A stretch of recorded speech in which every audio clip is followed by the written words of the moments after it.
I'm Ed Griffin. I'm a writer. I write controversial works. I think they're very important works. I deal with such topics as banking history, health issues, the United Nations, U.S. foreign policy, kind of topics where people get all heated up because they have strong opinions. But I consider myself to be a researcher, and I try to be a historian as best I can. So I deal with facts, mostly, not in opinions. I've been doing this most of my adult life. I started becoming interested in issues of this nature in 1959. And by 1960, I was really revved up to it. I left my employment with a large insurance company and went in full-time in doing writing and speaking on these topics. The growth of the Tea Party movement and the left-right paradigm, they're all sort of intertwined, and yet there are very separate intellectual threads that need to be followed in all of that. I think, first of all, it's important to talk about and understand this left-right paradigm. What is this all about?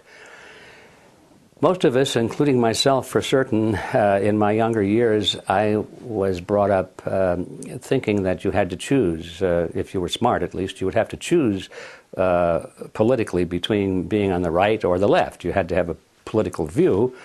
And I thought that in those days, I thought that the extreme right would be something like fascism or Nazism. And on the extreme left, of course, you would have communism or socialism, just a little bit short of that. And so that was the paradigm that I was taught, and it seemed to make sense at the time. But as I became more involved in these issues and learned more about them, I began to realize that the basic philosophy between the so-called extreme left people, and communists and socialists, and the so-called philosophy on the right of the fascists and the Nazis was really the same. I said, how can this be? They're supposed to be opposites of each other. And then I began to realize that there is something more common to all of these philosophies that was left out of my training and education. And that was the ideology of collectivism. Began to realize that the thing that was common to them all is something called collectivism. Now that's a word that is not very well used. It's not very entrenched in the vocabulary of most people today. But I found out that it was a very commonly used word about a century ago. People wrote a lot about collectivism, and the opposite of that would be individualism. Those are two words that are sort of abandoned today, but in my view, I think they need to be recaptured and understood and used more. And I realized that communism and fascism, the so-called opposites, are merely variants of collectivism. They're the same thing. And they believe that the group is more important than the individual, for example, and the individual must be sacrificed, if necessary, for the greater good of the greater number. They believe that the state should be all-powerful and that the people should obey the state for the greater good of the greater number and all of that sort of thing. They believe that rights are granted by the state. They're not part of the human being. They're not God-given. They're not entrenched in his body and soul. They have to be granted by the state. All of these things, and you look at them one by one, communists and fascists and Nazis and socialists, they all believe that. So wherein lies the conflict, you see? And I began to question that. And I realized that it's partly a trick. In fact, I think it's a huge trick. It's a great scam because people even today are thinking that they have to choose between the right or the left, not realizing that no matter which way they go, they've accepted basically the same ideology underneath. Now, it's true that the leaders of these groups, like the Stalins of the world and the Adolf Hitlers of the world and the Mao Zedongs of the world and so forth, the leaders of these groups on left and right will fight each other. And they will go to war with each other. And there will be tremendous battles, as we saw in World War II, for example. But what are they fighting over? Ideology? Not at all, because they agree on ideology. What they're fighting over is dominance. Who is going to rule? That's all they're fighting over. And once you get that picture, historically, it's not too difficult to see that that's the same thing going on even today, as certainly going on in American politics. We have the left versus the right, sort of embodied today in the Republican Party supposedly on the right and the Democrat Party supposedly on the left. Now, here's a choice, isn't there? Well, why is it if this is such a choice? So we go from Republicans to Democrats, and then 4 years or 8 years later, we go back to Republicans again, and we keep doing this. We've been doing this since World War I. How come the country keeps moving in the same direction all the time, deeper and deeper and deeper into collectivism, regardless of which party is in favor? Because they both believe in collectivism. They both believe in big government. Their slogans are different, their leaders are different, but the poor voter out there trying to make sense of all this is, he's tricked, he's stuck, he's trapped. And so this is the important thing to, I think, understand, that this left-right paradigm is it's a political ploy. It works very well for those who know what they're doing. We find that the Republican Party and the Democrat Party both are pretty much in the hands of a relatively small group of people with a membership of about 4,000. It's called the Council on Foreign Relations. These are the people that are really pulling the strings in both the Republican and the Democrat Party. And they've even written about it. There's a fellow by the name of Carroll Quigley, who's a former history professor at Georgetown University. By the way, he was the mentor of William Clinton when Clinton was a student there. And he wrote several books about this group of people and their origins and their roots coming from Europe and England in particular.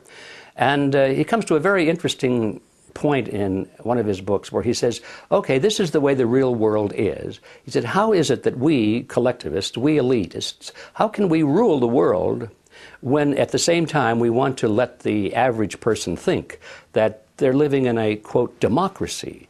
They're living in a system where their vote counts. They're living in this world in which they feel that they must participate in their own political destiny.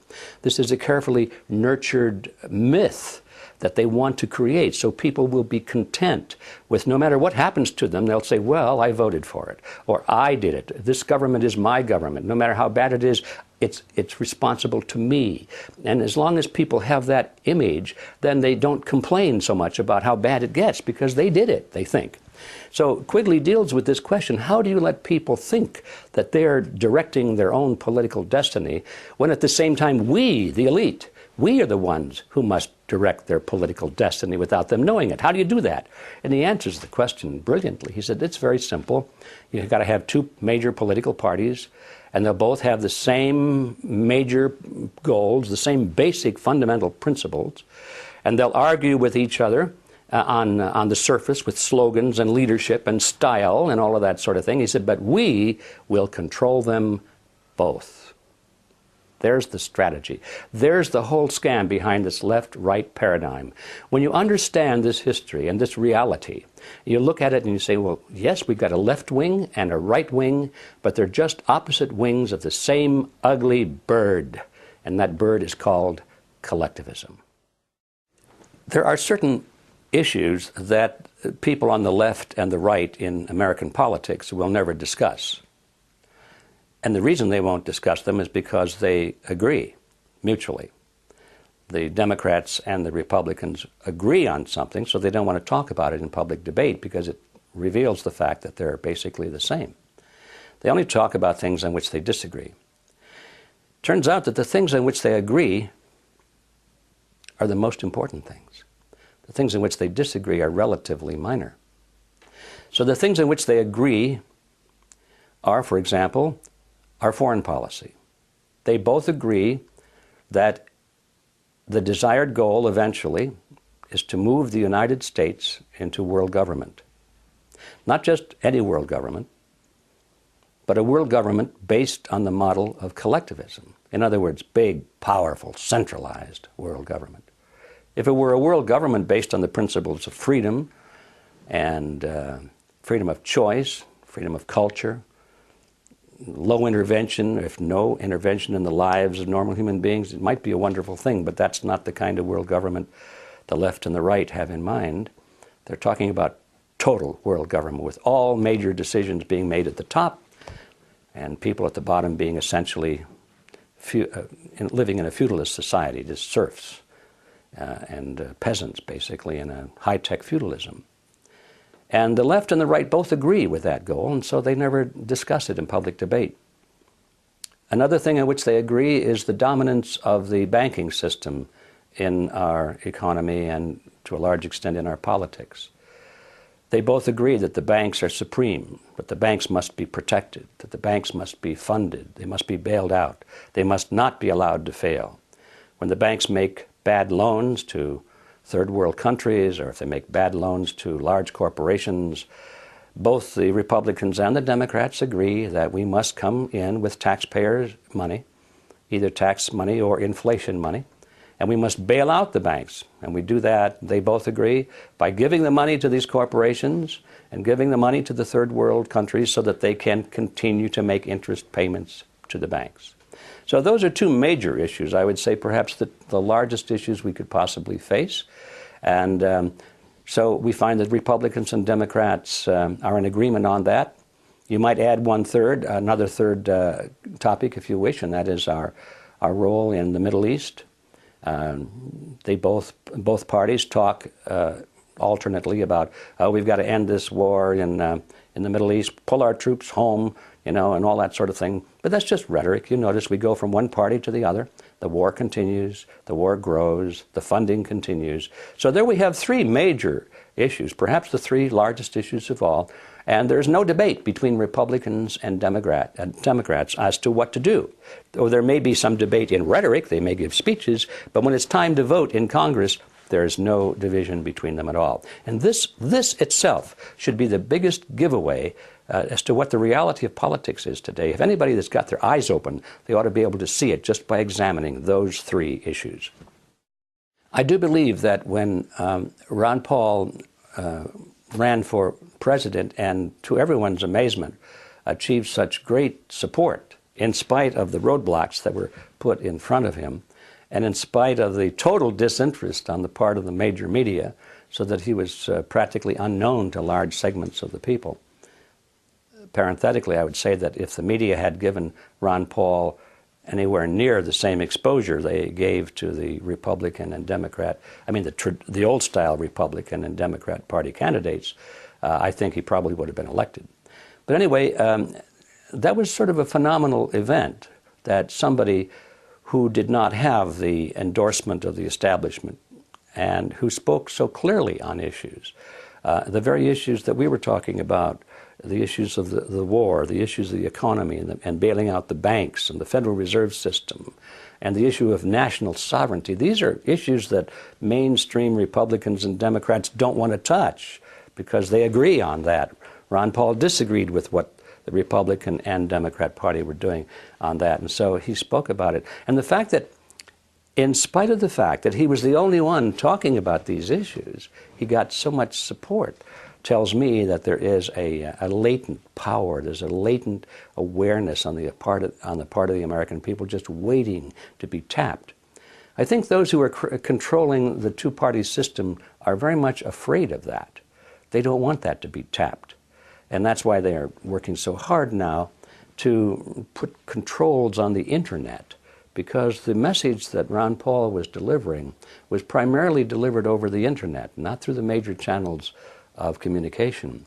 So now we see almost daily efforts on the part of the mainstream political figures to concoct different ways and different reasons and different excuses for putting controls on the internet. They're going to license people so that you can't even have a blog, they say, unless you have a license from the government. They want to put filters on the search engines so that you can't even look up certain words and things like that. Actually, I think what they're trying to do here in this country is pretty much imitate what they're already doing in China, for example. They really admire that system in China.